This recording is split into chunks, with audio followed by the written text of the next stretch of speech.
Hey everybody, let's talk about Adventure Comics number 382, starring the Maid of Might, Supergirl. Yes, Supergirl. Okay, so I've been going through these Adventure Comics.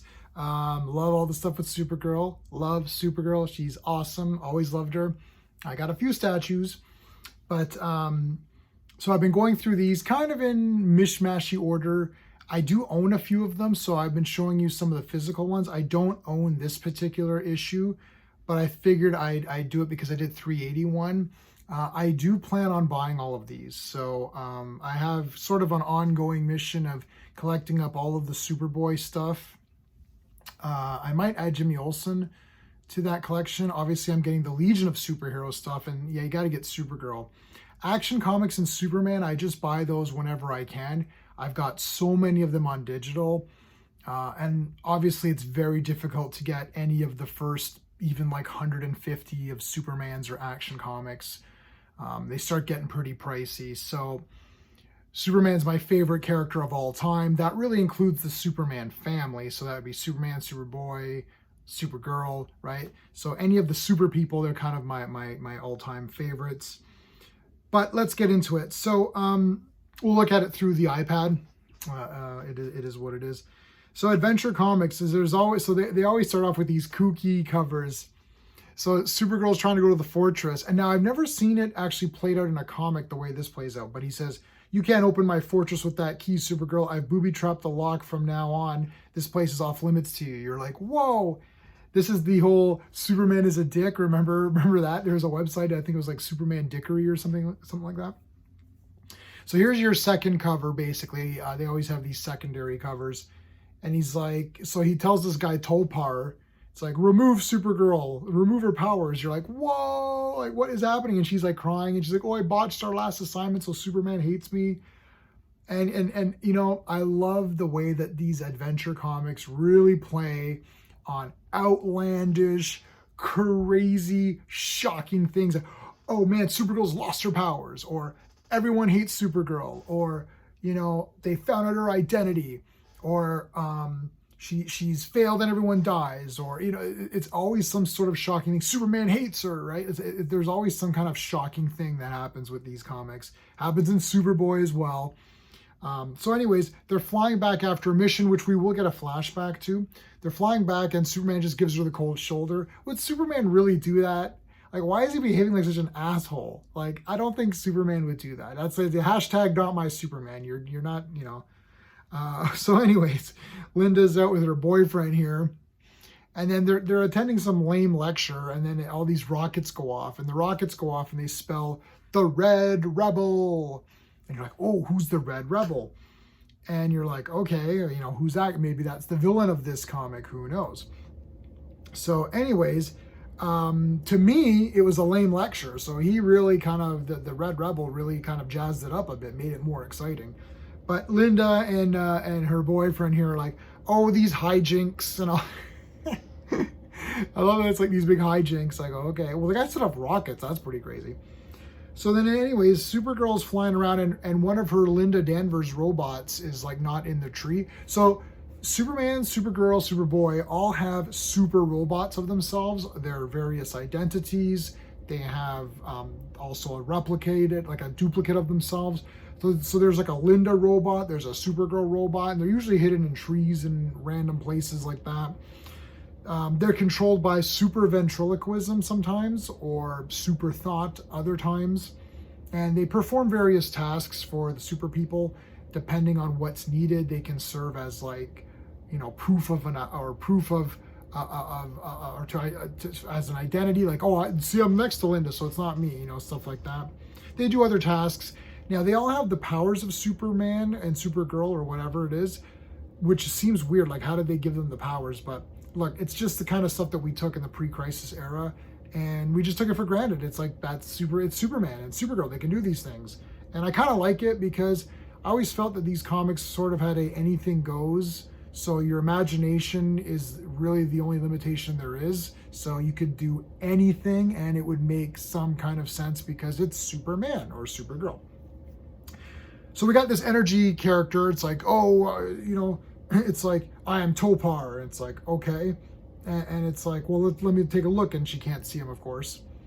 And he's like, I can take away your powers and I can do all this stuff. So it's like he removes the ground and then she's falling through the ground. Her and the Linda robot. So the Linda robot's out of the tree.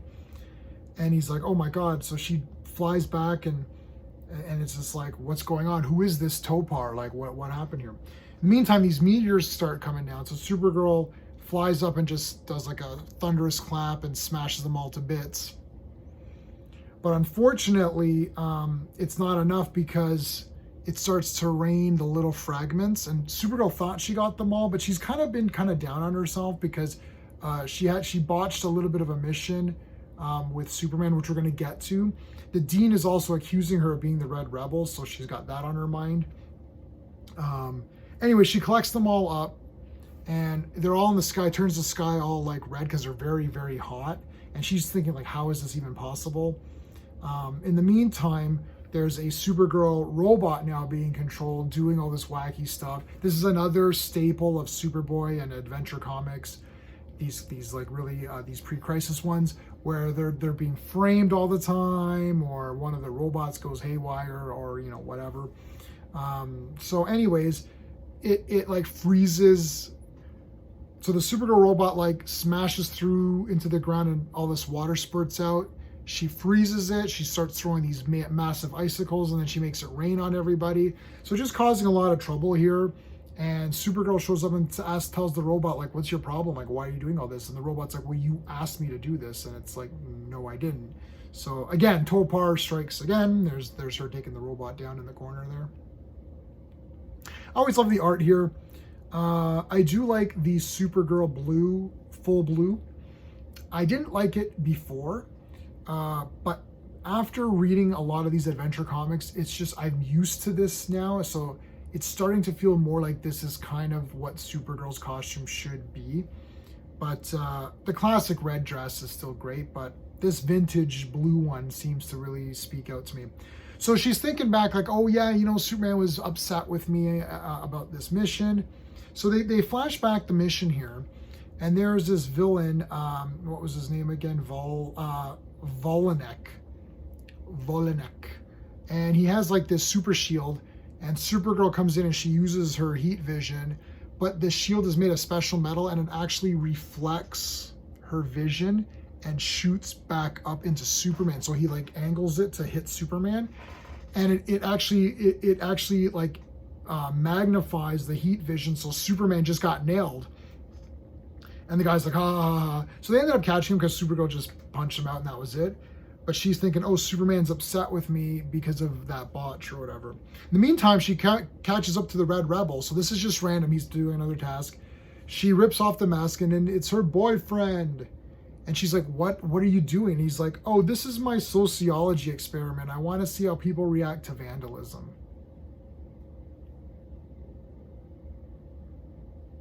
That is weird. I'm doing this sociology experiment. I wonder how people react to getting stabbed. Like, it's just like, so I'm going to stab people? I don't get it. That is not the way you conduct these experiments.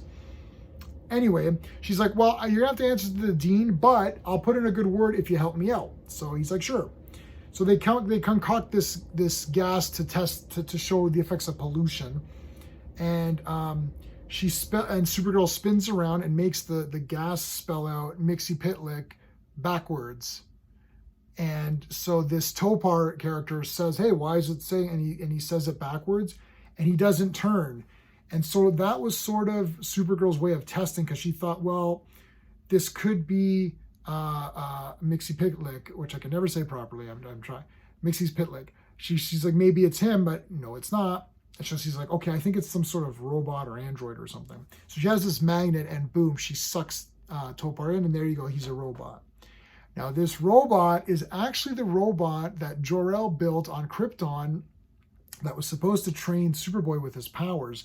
We did see it in a previous Adventure Comics story. It actually tells you. It was in Adventure Comics number 240. 1957 was, I guess, the first appearance of that robot. And it's supposed to, or ribbit. Remember they used to say robot if you watch these old black and white shows or these older shows where they didn't say robot, they say ribbit. Anyway, so the robot was supposed to train Superboy. He came later and he trained him and blah, blah, blah. So now he's like, oh, there's another super being here. There's Supergirl. He's like, well, I'm going to train her. And he's like, well, this is so weird. He's like, I was never programmed. See, he's like, I was never programmed to accept a female with powers. Okay. So he's like, I didn't believe that she was good enough. So he was testing her. You're like, okay, that's it. I'm like, well, you could have just came up to her and said, hey, I want to test your powers. Like, but as we know, Adventure Comics, it's all about shock value. And it's like, oh no, who is this character? What is he doing? So most of these things can be solved very quickly by just a couple of lines of dialogue, but then you'd have no comic. And then you wouldn't have fun reading this kooky comic. Superman forgives her at the end. Yeah, duh. He's like, well, everyone can make a mistake. It's like, okay. And he's like, oh, I apologize for being miffed at you. Yeah, well, okay, thanks, Superman.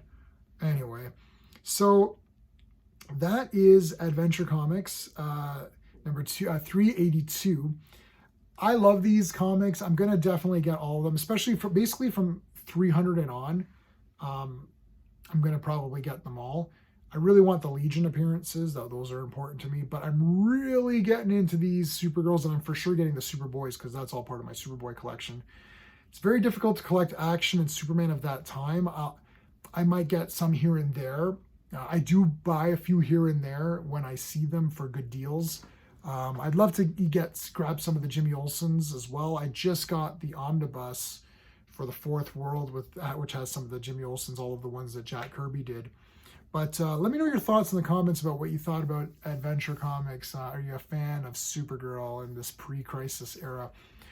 Before I let you guys go, I want to remind you that the Legion of Superheroes live stream is every Monday night at 7 p.m. Eastern. It's a super duper fun stream where we are going through every appearance of the Legion of Superheroes. We started with Adventure 47. We're smack dab into the Adventure Comics right now. We're going up to at least 89. So all the pre-crisis stuff and a little bit, maybe a couple of years into after crisis. But we're going to do all that stuff in order every Monday night. And every Friday night throughout August, September, and into October, we're doing the Friday Fourth World. So let's say it's the Fourth World Fridays. Fourth World Fridays, we are going to go through every comic that is in Jack Kirby's Fourth World. So we're starting with the first 3 Jimmy Olsens. That is this Friday. So if you catch this video early enough, you might be able to join us for this Friday, 7 p.m. Eastern time. The Jimmy Olsens that Jack Kirby, the king of comics, started. And it's so exciting. I just bought the omnibus. It's absolutely fantastic. It's a must-have for everybody. So make sure you're joined up. Make sure you're subscribed. Hit the notification bell. I always forget to remind people. If you're so inclined, I do comic book and movie reviews. And you get early access to movie and comic book reviews that are current movies and comics through my Patreon page, which is patreon.com/jman77. There's also a tip jar if you don't want to commit to Patreon. That's totally cool. I get it. That is it, guys. Thank you so much for watching. Until next time.